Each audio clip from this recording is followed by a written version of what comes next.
Hello, how are you? In this video we will see what would happen if a human swallowed 1 gram of each element on the periodic table. This video is brought to you by the Question Response channel. Thanks to James Martin, Dave Concilio and Arwen Baby for sharing their answers to this question with us. The first answer will be from James Martin. Well, let's start at the top of the periodic table and work our way down. We'll assume that solids will be in the form of a fine powder. 1 gram of hydrogen, the density of hydrogen is 0.08988 grams per liter, so you'll have to swallow, not inhale, 11 liters of gas. This will take you some time, and will need to be spread out over a good deal of time to avoid damaging your GI tract. You're going to feel very bloated for a while, and you'll be belching and farting like a champion. Otherwise, no problem. 1 gram of helium, the density of helium is 0.179 grams per liter, so you'll need to swallow 5.6 liters. Same issues as hydrogen, just not as bad. Oh, and immediately after belching you may sound like Donald Duck if you inhale the helium. 1 gram of lithium, the lithium is very reactive, and will cause severe chemical burns going down and in your stomach, so you'll have to heal up before you can do the next element. Lithium will presumably react primarily with water to produce lithium hydroxide, and then with hydrochloric acid in the stomach to produce about 6 grams of lithium chloride. Lethal dose for lithium chloride has been reported to be about 8 grams, so you may or may not survive to continue. 1 gram of beryllium, no particular issue. Edit, I'm not sure of this on further reflection. If the metal forms a compound which is soluble in water, then you're in big trouble, since beryllium can replace magnesium in enzymes, you don't want that, and can target the nuclei of cells, you don't want that either, and can be extremely toxic. However, my organic chemistry is far too rusty for me to guess what the products of digestion would be. End edit. 1 gram of boron, no problem. 1 gram of carbon, no problem.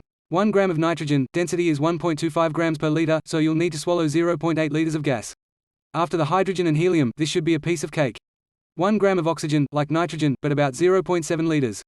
1 gram of fluorine, oh boy, now you're in for it. You'll need to swallow about 0.6 liters of gas, and you'll get fluorine burns, as in, your throat will literally catch fire, going down, but then the trouble begins. Your 1 gram of fluorine will mostly react with water to form hydrofluoric acid, and produce a bit over 1 gram of HF. This will react with the calcium in your body and the results will be unpleasant. Here is a link: lethal intoxication with hydrofluoric acid. To a case of a woman who swallowed 30 milliliters of HF. With a density of 1.69 grams per milliliter, you'll probably recover from a dose 1/50th of this, but I suspect you'll have lost your enthusiasm for the project. Which is just as well. Actually, there doesn't seem to be much information about the effects of swallowing fluorine, it's just so bizarre that it doesn't happen. The medical community will follow your progress avidly. 1 gram of neon, just like nitrogen or oxygen, but a bit more volume. 1 gram of sodium, you thought the fluorine was bad? The moisture in your throat will cause the sodium to evolve hydrogen and hot enough to ignite it. Plus, the byproduct of the reaction is sodium hydroxide, Li, which won't do you much good either. The rest of your experiment will require the elements to be introduced via a direct tube to your stomach, since your esophagus will be badly damaged. If it wasn't by the fluorine. Or the lithium. Which seems unlikely. 1 gram of magnesium, aluminium, silicon, no immediate effects. 1 gram of phosphorus, elemental phosphorus is a deadly poison, despite the fact that we are typically 1% phosphorus, with lethal doses of 50 to 60 milligrams being reported. A summary web page: phosphorus, elemental, includes the following. The human lethal oral dose of phosphorus, white, is about 1 milligram per kilogram body weight. You'll start vomiting at about the 12-hour mark, and you may die within 12 hours. Or it may take 2 or 3 days for your liver and kidneys to go too, and the experiment will end here. Just as well. Swallowing a gram of liquid bromine probably won't kill you, but it won't be a whole lot of fun, and the immediate tissue damage to your stomach will be severe. Chlorine will react to form hydrochloric acid, but only about a gram, and your stomach already contains hydrochloric acid, so that ought to mitigate effects. Won't help your throat though. A gram of radium won't kill you immediately, but it will kill you. A gram of mercury, oddly enough, will simply go through you like grease through a goose. It's a tiny globule, and unless it gets stuck somewhere in a crevice will pass quickly. Potassium, rubidium and cesium will have much the same effect as sodium, although their higher atomic numbers mean that they will have less chemical effect. What do you think? We will continue with Dave Concilio's answer. Almost all elements, nothing, or nearly nothing. The important few. The non-radioactive alkali metals, Li, Na, K, Rb, Cs, you're going to burn your mouth and or esophagus and stomach badly, Li, Na, maybe K, or blow your face body to bits, Rb, Cs. Thanks Eric Anson for the video demonstrating the severity of eating rubidium. It's in the comments below. You probably die from all 5. The halogens F, Cl, bridge, I, you're going to burn your lungs for the gases, or your mouth and digestive system for bridge especially, and also I. You probably die, but maybe not. It's gonna be horrible, though. Don't do this. The fluorine forms hydrogen fluoride in your mouth, which is severely toxic, and an anesthetic to boot. So you won't feel your tongue dissolving.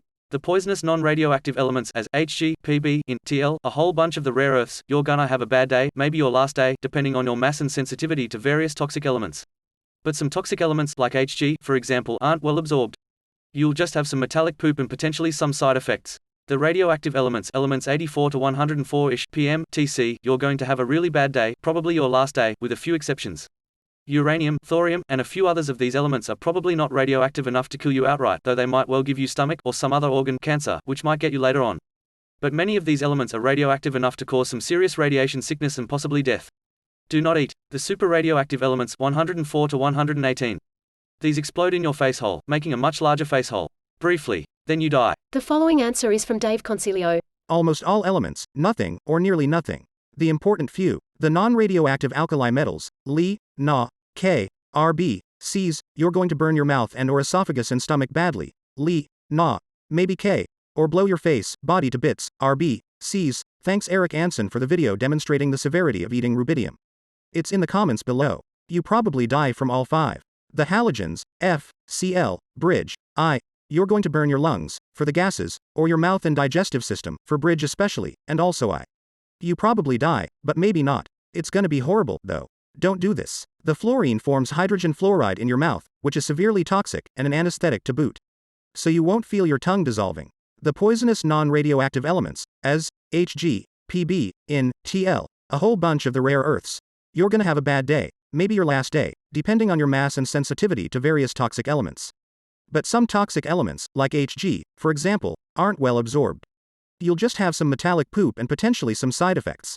The radioactive elements 84 to 104-ish, pm, Tc, you're going to have a really bad day, probably your last day, with a few exceptions. Uranium, thorium, and a few others of these elements are probably not radioactive enough to kill you outright, though they might well give you stomach, or some other organ, cancer, which might get you later on. But many of these elements are radioactive enough to cause some serious radiation sickness and possibly death. Do not eat the super radioactive elements 104 to 118.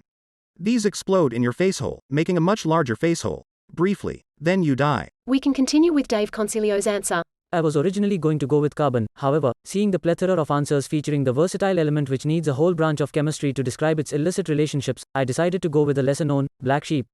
Technetium, he has a metallic descent, surrounded by stable elements on all sides. But he has one trait that makes him strange, almost like that wacky cousin in every family. In the 19th century, when the periodic table was created, his presence was predicted by the grand old man called Mendeleev, who baptized him with the name Eka manganese, which translates to one manganese in Sanskrit. However, even after half a century of his predicted birth, no one was able to find him naturally. Frustrated with the wait of almost 70 years, in 1937, a group of Italian scientists decided to take the brave step. They decided to create him, speeding up some deuterons using a particle accelerator, cyclotron, and bombarding them into a molybdenum nucleus. They created a new element. The first element to be created artificially. It was technetium. Born out of these turbulent conditions, it was of no wonder that he was different from his cousins in the rest of the family. He was weird and unstable. He was radioactive. His longest-lived isotope has a half-life of just 4.2 million years, almost 1/1000th of the age of the Earth. This is what made him so difficult to be found in a natural environment. He tried to be like his siblings, forming similar compounds, halides, oxides, hydrides, complex ions, etc. Exhibiting variable oxidation states and imitating the appearance of his glamorous cousin, platinum.